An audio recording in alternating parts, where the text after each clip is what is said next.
Now we move on to our next news. To Europe, more than 1,000 people rallied in Paris on Saturday in support of the Iranian people amid the ongoing conflict in the Middle East. Two demonstrations were held in the French capital, one backing Reza Pahlavi to lead a transition in Iran and another opposing that scenario. Let's listen in. On parle d'espoir parce que oui, c'est un moment crucial parce que oui, l'ayatollah Khomeini est mort, Khamenei est mort.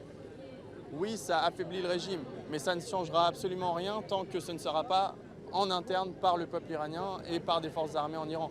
Donc on ne peut pas dire qu'on veut la guerre parce que ça affaiblit le régime et ça va permettre de le renverser. Parce qu'en fait, on va faire passer des morts d'enfants, de femmes, de jeunes, la future de l'Iran pour des dégâts collatéraux, des dommages collatéraux. Dans quel monde peut-on faire passer ça pour des dommages collatéraux? Imaginez. أصبحت معناها في جحيم النار، معناها هو بطبيعة الحال إيران ما تنجم كان تدافع على نفسها ونتمنوا لها النصر لأن هي دولة معتدية عليها، بل بالعكس قاعد يتكلم ويتطاول على دولة ذات سيادة ويقول لهم استسلموا بدون شروط يعني. Meanwhile, around 100 protesters took to the streets in Tunis, denouncing U.S. and Israeli strikes on Iran while showing solidarity with the Iranian population.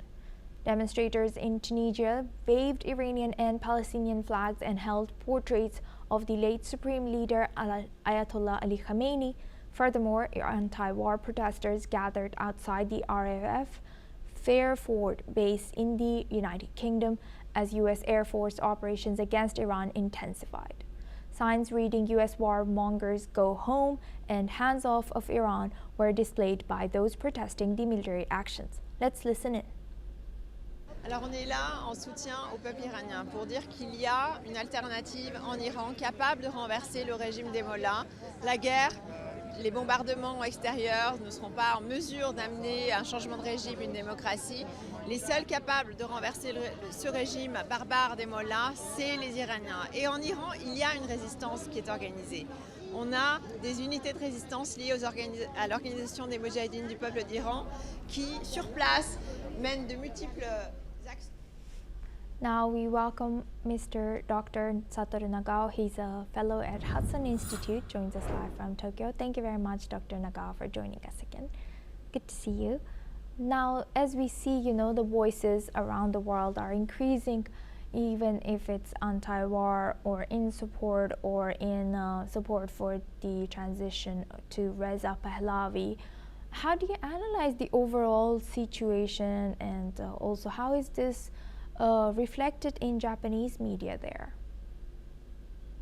In this case, it is interesting that demonstration happen in the world is divided in pro and anti the Iranian government, and pro and anti the strike against Iran too. So in this case, one of the standards we can calculate is the death of civilians. In case of the U.S. and the Israel strike in Iran, the Iranian government said, Iranian government supported media said 1,300 civilians was dead. So compare with the demonstration what happened in January, which the Iranian government killed 7,000 to 8,000 demonstrators. So 1,300 is smaller than this 7,000 to 8,000. So that's why under the current level, the strike against Iranian regime or the nuclear facility in Iran is for minimum damage to the civilian in Iran. So view from civilian in Iran, what happened, view from this standard, yes, strike against Iranian regime is far better than the Iranian regime's cracking down the demonstration. So this is just one of the standards. So how to identify the problem is what kind of the results people expected. If the Iranian regime has changed, the freedom will come. Of course, many people wish to get the freedom. That is understandable. But at the same time, if the collapse of the government will create something, the confusion, the panic, civil war, something like that, people are worrying also. So that's why which one will come. The people expect which one they will support. So that is expectation will decide their attitude. That is also one of the factor, I think. And now looking at Reza Pahlavi, how do you think why is diaspora in around the world has more support or strong support for him compared to people in Iran support for Reza Pahlavi? Of course, since the revolution, people who support, Iranian people who support ancient regime, exiled to the other countries. So that's why the people in Iran, Iranian people outside of Iran, including some of them related to its ancient regime. But at the same time, when the people try to identify who will be the successor after the regime change, and one of the candidates is, of course, the ancient regime will return in Iran. So that's why, as the alternative choice of the current government, of course, that is one of the candidates. But when we check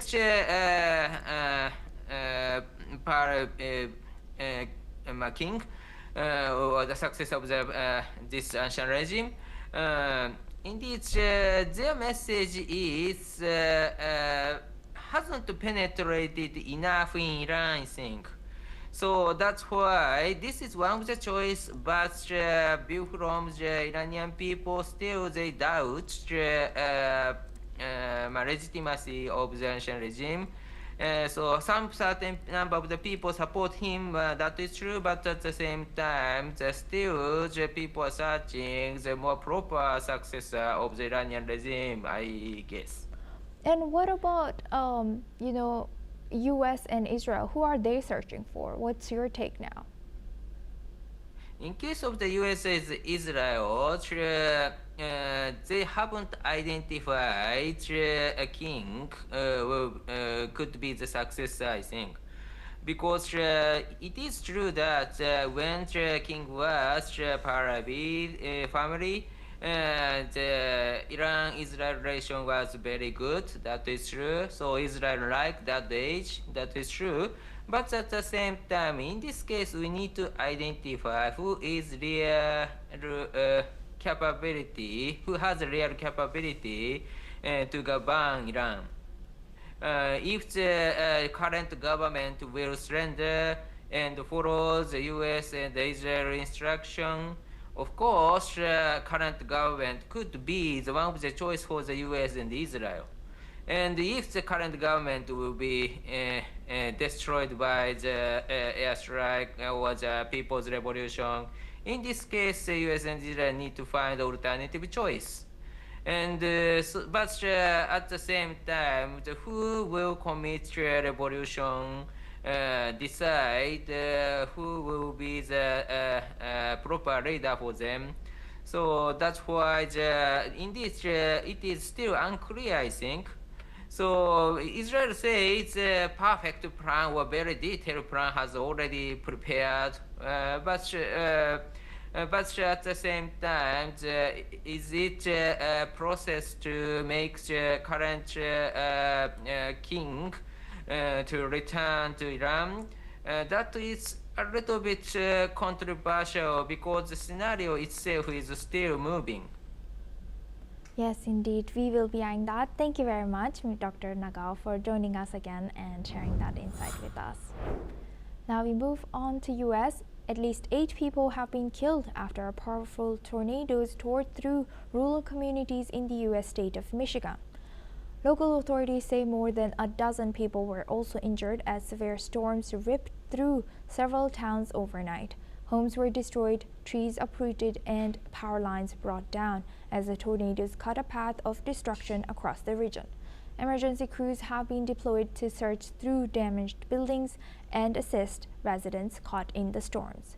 Meanwhile, officials have warned that the number of casualties could rise as rescue operations continue. Furthermore, weather authorities are urging residents to remain alert as more severe weather threats could impact parts of the Midwest. Let's in fact listen into what one of the local residents has shared. I grabbed the dog and ran into the closets and held on to the doorknob. Everything was shaking, and then it sounded like a train was driving through the house, and then you could hear the wind like just whirling and whirling, and you could hear stuff hitting stuff, you know, just, it was devastating, but it didn't last very long. Now we move on to our tech news. An unprecedented wave of AI-generated misinformation about the war between the United States and Israel and Iran is spreading rapidly online. Analysts by BBC Verify has found dozens of fake videos and fabricated satellite images claiming to show attacks across the region with hundreds of millions of views. Experts say generative AI tools have dramatically lowered the barrier to producing convincing conflict footage, allowing content to be created in minutes. The war began after United States and Israel strikes on Iran on February 28th triggered missile and drone attacks across Israel and several Gulf states. Social media users searching for updates have increasingly encouraged AI-generated videos, including false clips showing missile strikes in Tel Aviv and fires at Burj Khalifa. Platform X has now said it will temporarily suspend monetization for accounts posting unlabeled AI war videos, as experts warn the trend is undermining trust in verified information. That's all we have time for. Keep watching NewsX World for more news updates from around the world.